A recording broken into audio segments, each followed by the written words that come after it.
My father grew up with lots of brothers and sisters in a town in southern Spain. His youngest brother was called Antonio. Antonio was about 5 years old. Antonio, since his birth, had been very ill. He would have epileptic fits where he'd fall to the ground, and it was just terrible. Well, one morning, my father, who was about 8 or 9 years old, and Antonio, who was 5, were playing outside their home when their mother came out of the house because she was going to work that morning.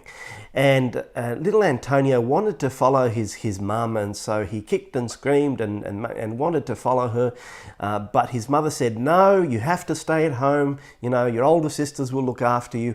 But he didn't want to stay. And so his mother told my father to hold Antonio, to restrain him so that he wouldn't follow her down the street. My father, being only little kid, did what he was told. He took hold of Antonio in a bear hug, and Antonio wrestled and fought. And the more that he wrestled and fought, the more that my father had to hold him. In fact, little Antonio at the end of it all was exhausted and very ill. My father took him back into the house. He was so ill, he spent the rest of the day in bed. He couldn't get out of bed. When their mother came home late that afternoon, as soon as she saw Antonio's condition, she said to her eldest daughter to take him straight away to the doctor, because that's what you did back then. There were no ambulances. And so she picked Antonio up in her arms and went to take him to the doctor. In fact, Antonio never made it. He died on the way. Well, can you imagine the scene when little Antonio's body was brought home?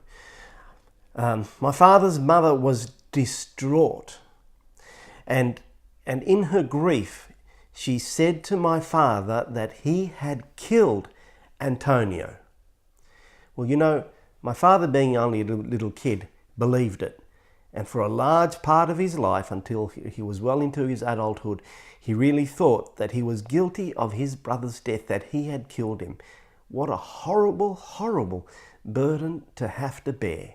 And even when he was old enough to understand intellectually that it hadn't been his fault, still, the burden of carrying that guilt and what his mother had told him, that's something he carried for the rest of his life, and it affected his relationships, how he saw himself, and how he saw the world around him. We all naturally carry a huge burden of guilt. Some of it is our fault, and we are responsible for it, but a lot of it isn't. And it's time to let go, and to just let go of that guilt. Jesus says, "Come to me, all you who are burdened and heavy laden, and I will give you rest." You know, he says that if the Son makes you free, and here's the Son, then you'll be truly free.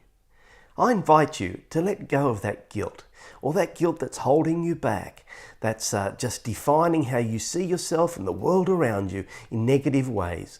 Because like my father, perhaps a lot of that guilt you carry isn't your fault. And for that guilt that is your fault, well, the Son of God has forgiveness in store for you, more than you can never imagine, and enough for any guilt that you might have.